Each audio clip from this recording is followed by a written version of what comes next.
안녕하세요. 코리안 스캘퍼입니다. 오늘 5월 6일 녹음을 시작하도록 하겠습니다. 현재 시각 8시 23분이고요. 지금 오후입니다. 자, 제가 어제 그 영상을 올렸었는데요.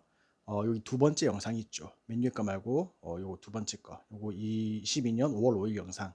당일 하락 예상 적중.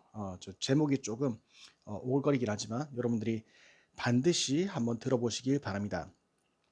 여러분들이 트레이딩을 하실 때 중요한 부분들이 되게 많지만 첫 번째로 제가 중요하게 생각하는 것은 거시경제에 대한 이해입니다. 누차 말씀드렸었지만 거시경제가 어떻게 작동하고 현재 상황이 어디에 있는지를 모르게 되면 여러분들은 얼마만큼 투자를 해야 되는지에 대해서 감이 안 옵니다. 그래서 반드시 하셔야 되는데 제가 이 녹화한 영상 그 5월 5일에 올린 영상은 제가 좀 현금을 보유하자라고 말씀드렸었어요. 왜냐하면 이게 시장은 두 번째가 중요한 게 심리입니다. 시장의 심리를 읽으시면은 이게 지금 왜 올랐고 그럼 다음 날은 떨어질까? 한번 여러분들이 가상의 시나리오를 써보는 거예요. 왜 올랐을까? 이게 정말 시장 상황이 좋아서 오른 것인가? 아니면은 뭔가 기대 심리인가? 아니면 단어가 제가 유치해서 앞으로 쓰지 않을 겁니다. 세력이란 단어가 있는데 세력보다는 좀 뭐 큰 손도 마찬가지고요. 그냥 주류의 주류로서 이렇게 투자하시는 그런 분들이 뭐 어떤 의도로 여러분들이나 저나 이렇게 개인 투자가지만 개인 투자가들의 영향력이 과연 얼마나 될까요? 저는 거의 없다고 봅니다, 솔직히. 제가 하는 거는 그나마 뭐 투매를 할 때 제가 만약에 던졌다 같이 그러면은 하락분이 좀 더 늘어날 뿐이겠죠. 하지만 이 시세를 이렇게 컨트롤할 수 있는 분들은 대개 저희 같은 이제 그 개인 투자자가 아니라 정말로 자금이 많은 사람들이겠죠. 또는 뭐 기관이라든지 사람은 아니겠죠. 기관이라 볼 수 있을 것 같은데 이제 그런 기관들이 어떤 심리로 올렸을까? 정말로 후행적으로 기사처럼 이렇게 올리는 것일까? 저는 그렇게 보진 않습니다, 사실은. 그래서 거의 다 이게 또 심리적인 부분이 많이 좌지우지되기 때문에 보통 이제 어제 같은 경우도 마찬가지예요. 나스닥 지수가 오른 이후에 올라타신 분들이 많겠죠. 이제 가는가 보다. 오늘 보시면 그분들 다 패닉이죠. 그래서 이게 오를 때 왜 오르는가? 이게 오르만한 호재인가에 대해서 한번 생각해 보시면은 여러분들도 좋은 투자할 수 있을 거라고 생각합니다. 저는 어제 하락을 거의 최소화했어요. 제가 오늘 지금 영상에서는 그걸 보여드리기에는 시간이 좀 많이 짧을 것 같아서 제가 다음에 한번 뭐 다음이라고 해봤자 조만간이겠죠. 제가 그 매매 내역을 같이 올려드리겠습니다. 그래서 제가 어떻게 대응했는지 일단 어제 방송을 보시면 저는 현재 제가 올해 투자 계획 중인 자본이 1억입니다. 1억 중에 2,800만 원을 투자 중이었었는데 그저께 상승이 왔을 때 제가 반을 좀 현금화 시켰죠. 상승이 왔었기 때문에 그리고 나서 이제 어제 하락 때 제가 저가에 다시 한 번 더 매수를 했습니다. 그 영상을 제가 보여드릴 테니까 일단은 좀 지표들을 보면서 오늘 시장 상황에 대해서 한번 같이 알아보도록 하겠습니다. 자, 나스닥은 어제 3%대 반등이 있었는데 거의 뭐 5%대 그저께였죠. 3%대 상승이 있었는데 FOMC 이후에 어제는 이렇게 5% 가까이 폭락이죠. 폭락을 했었고요. 굉장히 의미 있는 수치죠. 코로나 이후로 가장 큰 폭락을 했었고 자, 달러 지수는 사실 요거는 주로 보는 게 좀 좋아요. 그래서 주로 보시면 지금 조금 떨어지고 있죠. 자본이 지금 달러 지수는 좀 떨어지고 있지만 그렇다고 해서 자본이 다른 곳으로 가는 것도 아닌 것 같아요. 보시면 뭐 유로도 달러 대비 좀 강하고요. 근데 유가가 지금 굉장히 씁니다. 유가는 사실 인플레이션의 상승을 저희가 예견할 수 있겠죠. 그래서 이게 사실 전부 다 후행적으로 반영을 하다 보니까 여러분들 그냥 지수만 보셔도 충분히 대응이 가능해요. 이게 여러 가지 이유가 있는데 지금 중국 이슈도 좀 있고요. 그리고 이게 전쟁 이슈도 있죠. 지금 제가 알기로는 5월 9일인가요? 아마 그 러시아에서 이렇게 뭐 전쟁을 종전 선언을 할지 아니면 이게 장기전으로 갈지 어떻게 될지 어느 정도는 윤곽이 나올 거라고 봅니다. 그때까지 유가가 만약에 그때 결과가 좀 좋으면은 유가도 잡히는 거고요. 그러면 아무래도 좀 한시름 났고 단기적으로는 매매하기 되게 좋겠죠. 자, 공포지수 많이 올랐고 저게 아마 30 중반이 되면은 한 번 더 폭락이 올 거예요. 그게 온다 안 온다라는 거는 같이 한번 좀 이따가 생각을 해보고 말미쯤에 한번 얘기해 보도록 하겠습니다. 자, 국채도 지금 많이 올랐네요. 그만큼 국채도 수요가 없는 건데 지금 자본은 도대체 어디에 있는 걸까요? 뭐 달러를 그렇다고 지금 사는 것 같지도 않고 왜냐면은 스테이블라이즈라고 해서 이미 어느 정도 오르고 난 이후에 좀 횡보 중에 있죠. 약간 하락을 했었고요. 아마도 현금 보유를 하고 있지 않을까. 투자자들은 말 그대로 좀 관망을 한다라든지. 그렇다고 해서 자금이 그게 넘버 투죠.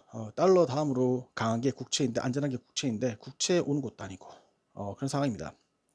코스피야 당연히 그 나스닥보다 좀 불안정하기 때문에 이렇게 좀 하락을 했는데 상당히 선방을 했네요. 그래도 지금 보시면은 뭐 1.23% 이렇게 거의 뭐 나스닥에 비해서는 굉장히 덜 떨어졌고요. 그리고 지금 중국도 좀 떨어지고 있고 그런 상황이네요. 마찬가지고 그렇습니다. 자, 다음은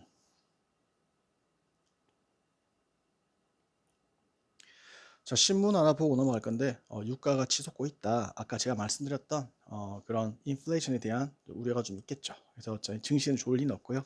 요거 말고는 딱히 뭐 크게 이미 다 어제도 마찬가지고 언급했던 그런 기사들이다 보니까 넘어가도 될 것 같고요.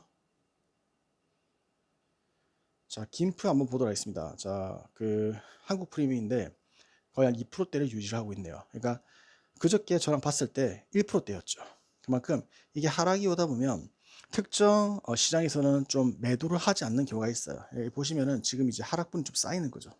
이게 3%, 4% 정도 되면은 좀 의미 있게 커지는 건데 2%에서 이게 줄어들지 아니면 뭐 이대로 쭉 좀 더 수치가 높아지면은 나중에 어느 정도 선에 다다르면은 폭락이 올 수도 있겠죠. 그러니까 어, 해외에 있는 그 비트코인 가격보다도 더 떨어지는 거죠. 그러면 말 그대로 이게 큰 하락이 올 수 있는데 일단 좀 보다가 수치는 아직까지는 크게 저희가 걱정할 부분 아니나 3%가 넘어가면은 지금 현재 상황에서는 더 이게 커지지 않을까 예상이 됩니다.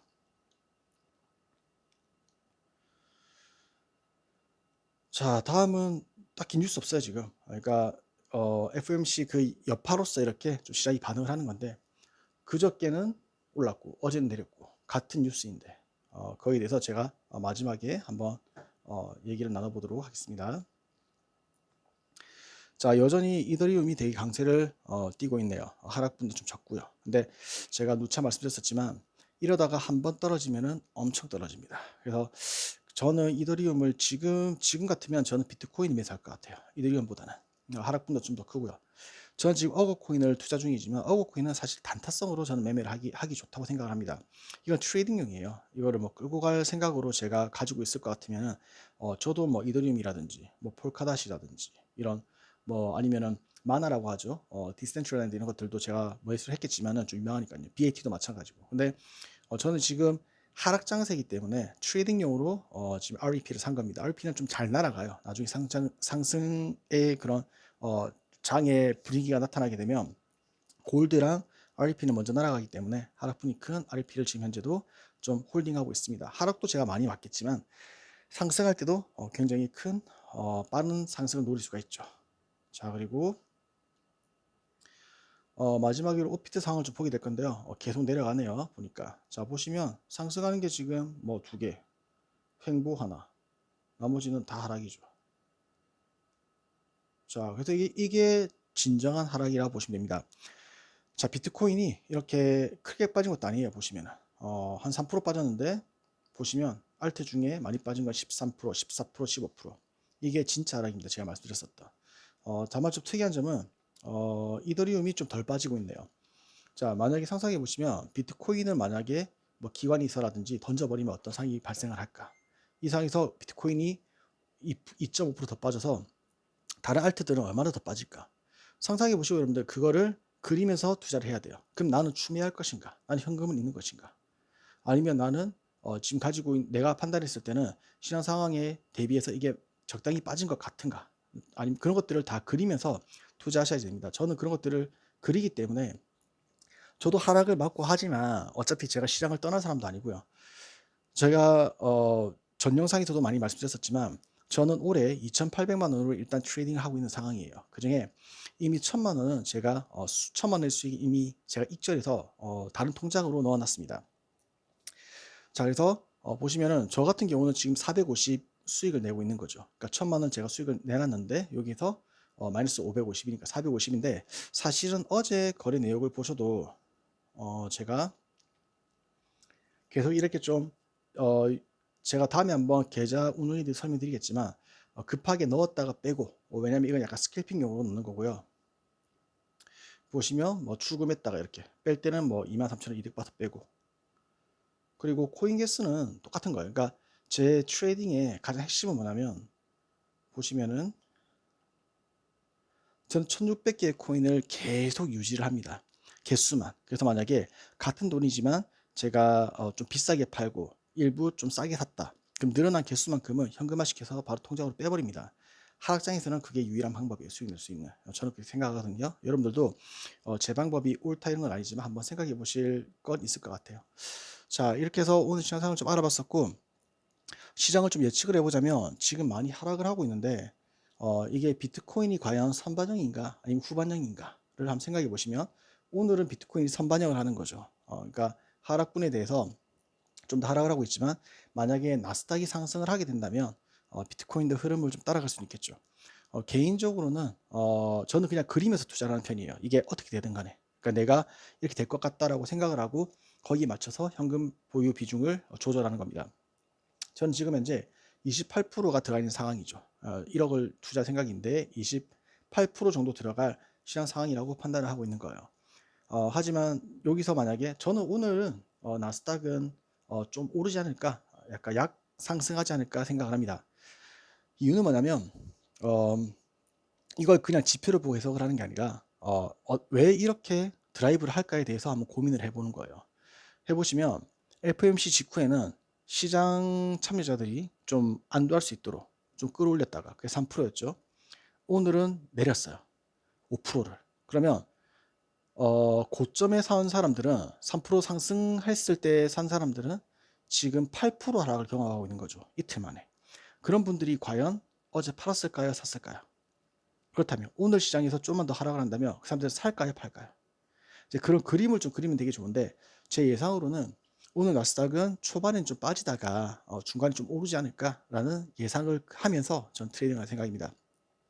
오늘은 소액이지만 10시 반 전에 한국 시간 10시 반 전에 나스닥 개장 전에 제가 소액이라도 뭐 한 예를 들면 200, 300 정도 이렇게 뭐 200 정도가 딱 숫자가 되게 좋겠네요. 2,800이니까 30%라 생각을 하고 뭐 물려도 30%라 생각하면 되니까요. 200은 트레이딩용으로 한번 넣어볼까 싶어요. 또 200으로 만약에 수익이 뭐 한 2% 났다. 뭐 그러면 4만 원 해서 빼는 거죠, 이렇게. 4만 원이 뭐 작은 돈이라면 작은 돈이지만 저에겐 작지 않습니다. 그래서 저에게는 의미 있는 수익이기 때문에 그렇게 쌓아가는 투자도 되게 좋다는 얘기죠. 만약에 물렸다, 그럼 쭉 가는 거죠. 왜? 그래봤자 30%니까. 이해되시죠? 제가 지금 1억 투자 계획인데 28% 들어가 있으니까 200은 넣어도 30%밖에 안 되는 거예요. 이제 그런 식으로 좀 자신만의 마음의 여유를 가지면서 매매를 하는데 그게 저는 되게 마음이 편했습니다. 그래서 이번 폭락이지만 저는 제가 어제 영상에도 말씀드렸지만 올해 내내 힘들 거라고 봅니다. 언제까지 힘드냐면 조건이 있는데 미국에서 금리 인상을 멈추겠다라는 얘기가 나온다라든지 중국 시장이 개방된다라든지 아니면 ETF가 승인된다라든지 뭐 이런 것들 그리고 뭐 전쟁이 종식된다라든지 이런 이슈가 없으면은 하락 기조는 계속될 수밖에 없어요. 큰 그림에서. 물론 반등 주면서 내려갑니다. 하지만 그거는 찐반등일 확률은 낮습니다. 거시경제를 이해하시면은 이게 굉장히 트레이딩 하는데 도움이 돼요. 저는 비록이라는 단어는 좀 그렇고요. 저는 데이 트레이더지만은 거시경제에 대한 공부를 절대 놓지 않습니다. 그래야지 투자 비중을 조절할 수 있습니다. 오늘도 좋은 하루 되시고요. 감사합니다.